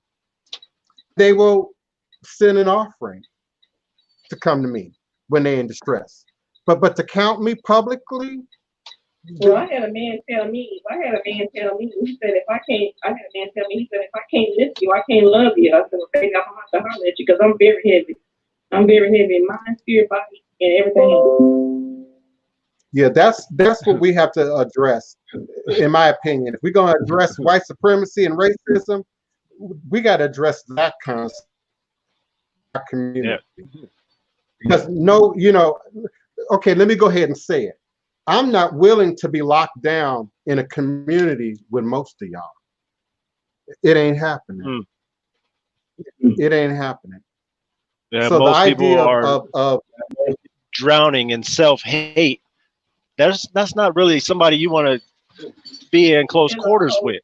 Somebody that hates themselves. What do you think how do you think they feel about you if they hate themselves? Like what? It's not going to be nice. It ain't going to be comfortable. It's going to be real awkward. The position that I'm, Keona, if she's on the phone line, her hand is not raised. So I'm not seeing Keisha. Keisha, you got to press 1. Yeah, I'm not seeing that. Greetings, Mom. Peace and blessings. Evangelist, thank you for coming through. Yeah, her hand ain't raised, so I'm not sure if Keisha's even on the phone lines. Yeah, I'm not sure where Keisha is. She's in the chat, but I'm not seeing her on the phone line. Okay, here we go. Area code 305. Yes, beloved. Greetings. Greetings. I'm here. I'm home. Yeah, we can't hear you. Go ahead. I'm on the phone. Yes, go ahead with your question and your comment, beloved. Yes. No. I wanted to respond back to that question you said I said, but it's far gone. So I just stayed in the stayed on the line just to hear it better. Okay. Well, we appreciate you. Stay with us, okay? Area code. Divine Prince. Yes, area code 601. Greetings, Mom. Thank you for calling in. Hi, son. How are you today? You sound good, and I like the conversation.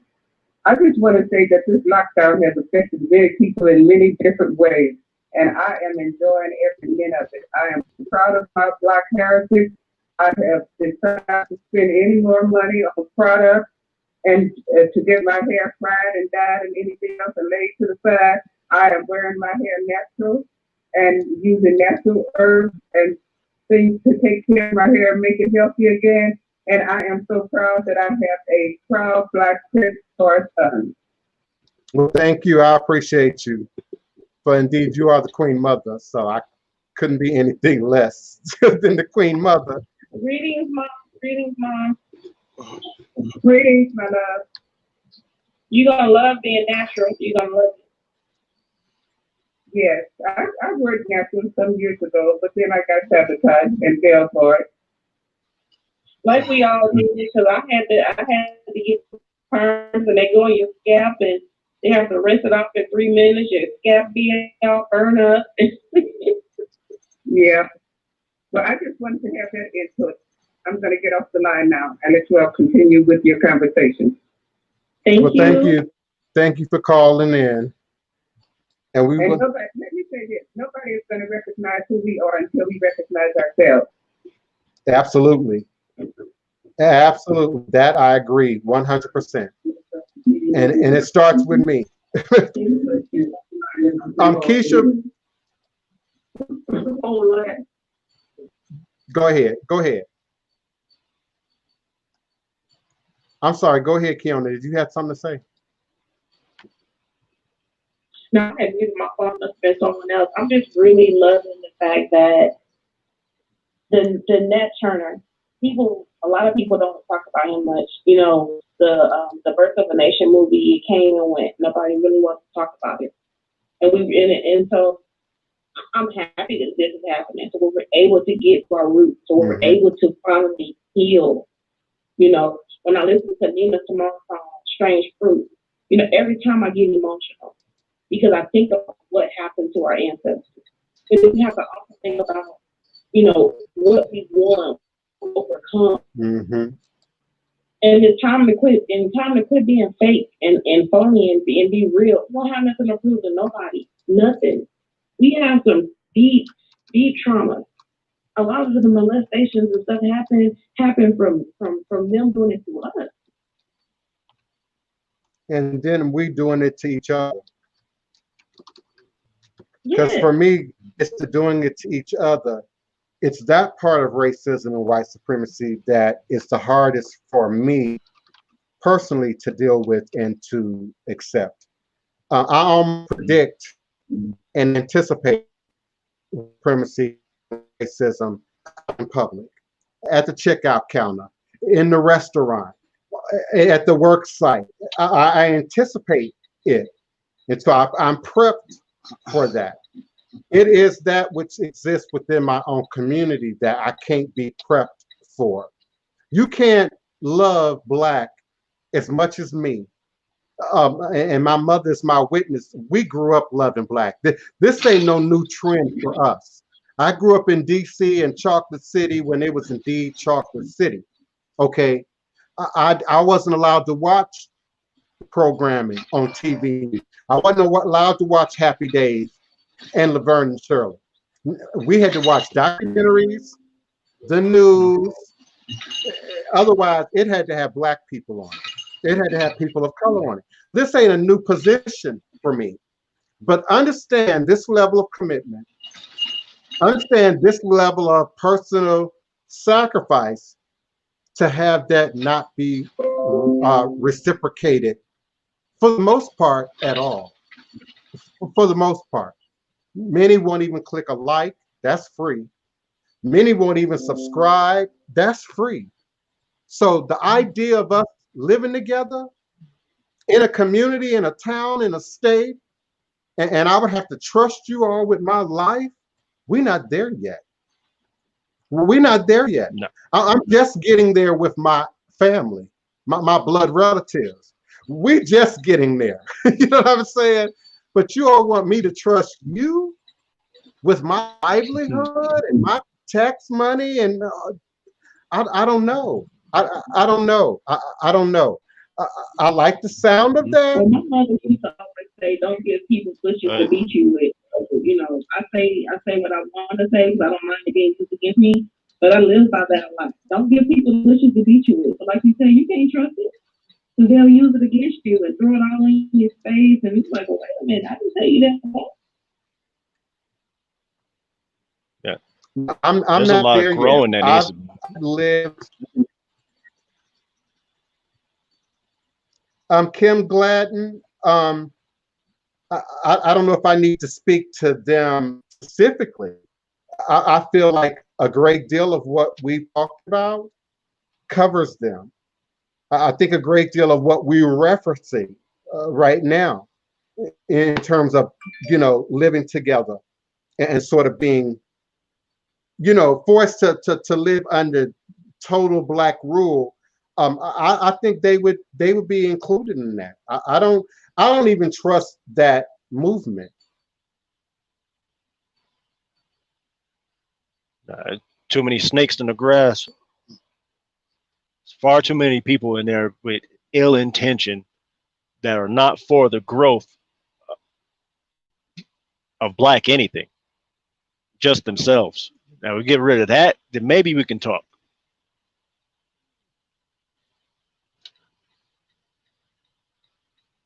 Now,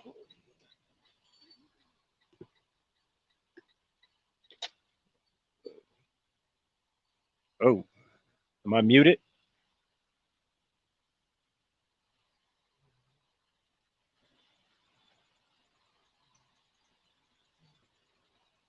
I can't hear anything at all.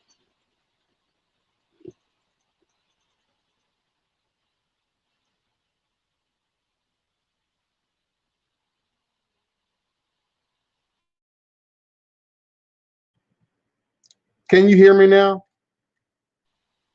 Got it. Can you hear me? Okay. Yes, it gets wonky when we get close to the top of the hour. But yeah, I'm not trusting enough of any group, black or white, or Latino or Asian for that matter. I'm not trusting of any group right now to say it would be a alternative to the system that we're so fighting through right now.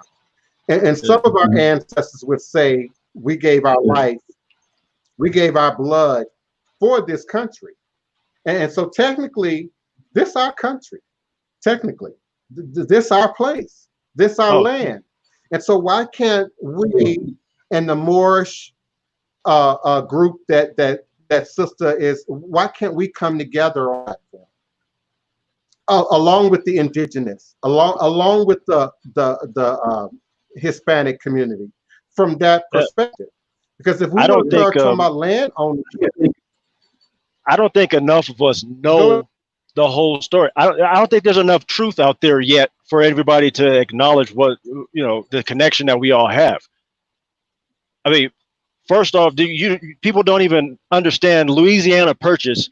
If you think about that whole entire land mass that divided this country in half, all the way up to Canada, was owned by France, by Napoleon, and then the Haitian Revolution happened. And right before that, Napoleon just so happened to sell off that whole entire landmass. Come on. That means that everything that Haiti was owed would have divided this entire country. Is anybody paying attention to that little bit of history? I highly doubt that. You're opening a can of worms that I'm very familiar with. Yeah, I guess some people I'll open them. In my immediate circle who are worked up right now about the Bush family, worked up right now about Queen Elizabeth, worked up right now about large parcels of land, Louisiana, in Mississippi, that once upon a time had your great-great-grandmama name on it. That once upon a time had your great-great-great-granddaddy's name on it. And much of it was stolen from us, was taken from us. When we start to look at some of the industries and wealthy families, they're connected to the disappearance of this legacy that we're referencing right now. So it's not that I'm not open to sort of the Moorish science platform or the indigenous platform, but as Neophyte Bocour said, too many of you trying to argue something you're not even educated in. You have no law degrees. You have no understanding that can actually be beneficial to acquiring the result that we say that we want. And without doing that work, it's not going to happen. It's not going to happen. Got a whole lot of really educated, degree carrying people that don't even know basic U.S. history, let alone world history, that to go along with that degree of theirs. But they want everybody to be Moorish. You couldn't tell me about the Filipinos that were Moorish, the Moorish Filipinos. Mm-hmm. You talk You're about, you don't breaking up. even understand why the. Oh, I'm sorry, I'm going up a hill. Can you hear me now? Yeah, I can hear No, you I now. lost the whole thing. Okay, I was on a rant there. I'm sorry. Well, I know where you're going. Every year we getting real close to the date.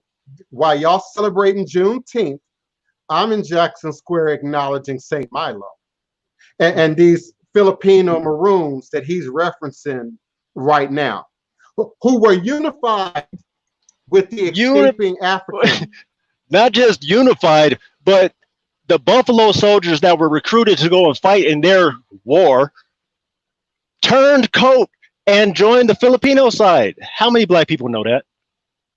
Not enough. That's the answer. Not enough. And certainly not outside of Louisiana. You're going to find more people in Louisiana who know that story. But when you start going Chicago, Jackson, Atlanta, they don't.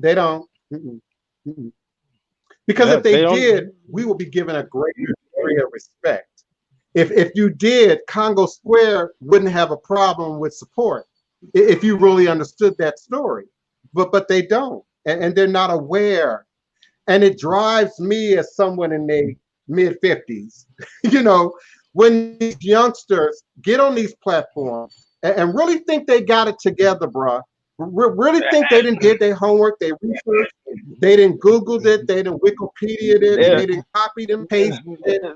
They copied and pasted, Googled. And they ain't even took a road trip outside of their town, let alone they state, to see that these landmarks still exist out here on the countryside. And you want a history lesson, you just get out your state for a second and go ask yourself maybe one or two questions and open up a whole rabbit hole that you didn't even realize that was underneath your feet. Congo Square is called Congo Square for a good damn reason, right? But you don't understand that Henry Ford had a best friend that conquered Congo.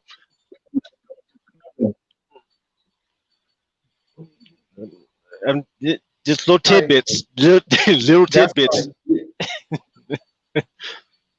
That travel was a requirement in my house. Now there was a lot that wasn't right in my house growing up, but one of the things that was right was travel. We had to drive. Wasn't no flying, wasn't no train, wasn't no bus. We drove state to state, city to city, every summer, growing up as a child. We had to come to Mississippi every summer. We had to come south every summer. And my mom loved to be, the road tour guide and point out, location signs and landmarks. And of course, so I grew up very unique environment of the 60s and the 70s in Chocolate City, all DMV, and be exposed to this kind of knowledge, this kind of information. It has everything to do with who I am today. It has everything to do with how I operate today. But if I had to depend on you folks for my livelihood, I wouldn't be here.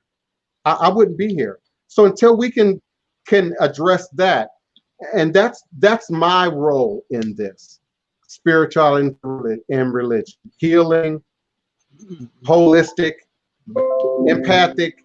That's my role in this. Everybody's not a soldier. Everybody's not a general. Everybody's not a medic. But we all have a role to play in this. And so my level is at the healing.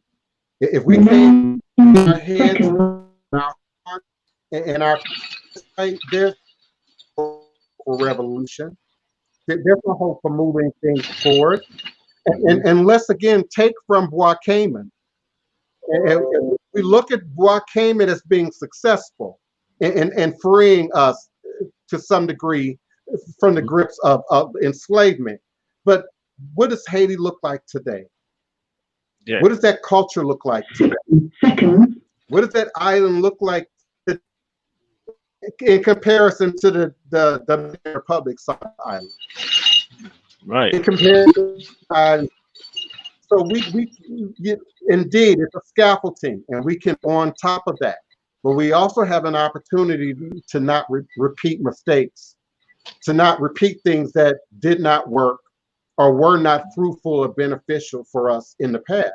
And we indeed have a smaller community with this technology.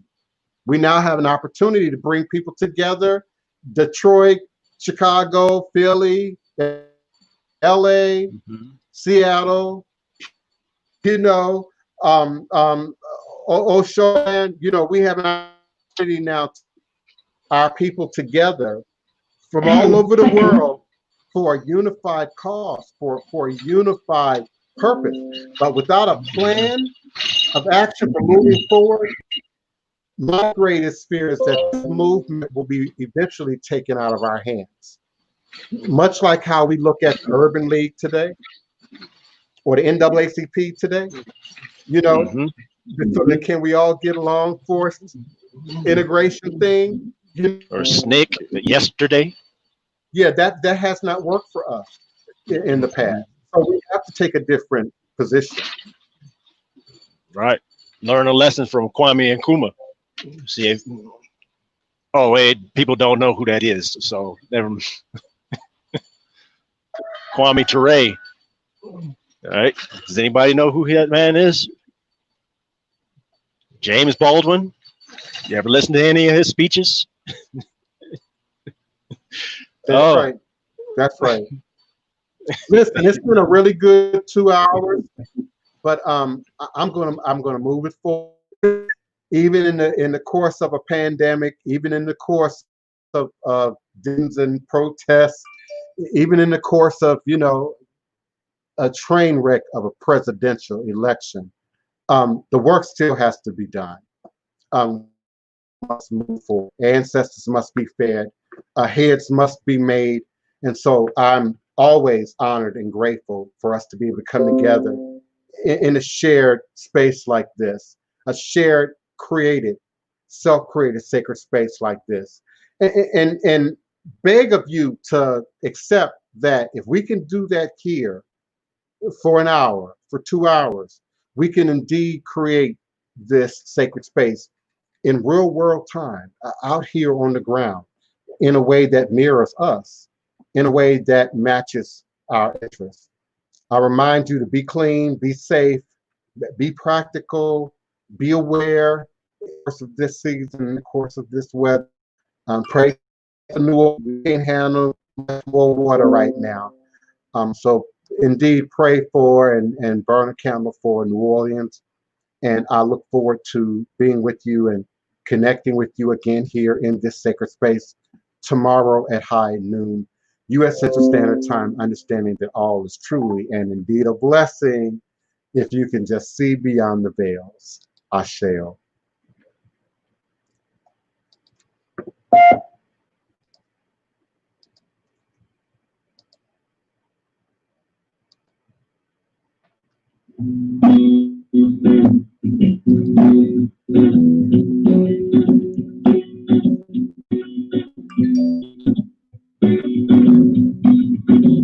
A dash of cayenne to the root. Gonna put on my green suit. On a gumbo, hot and steady. Don't care if Freddie ready. Gonna pray that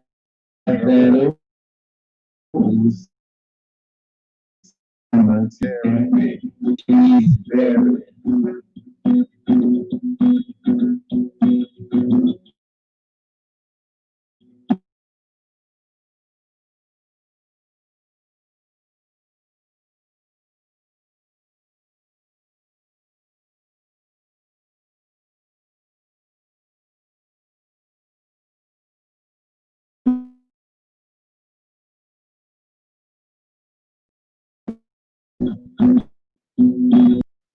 Well, at least I got through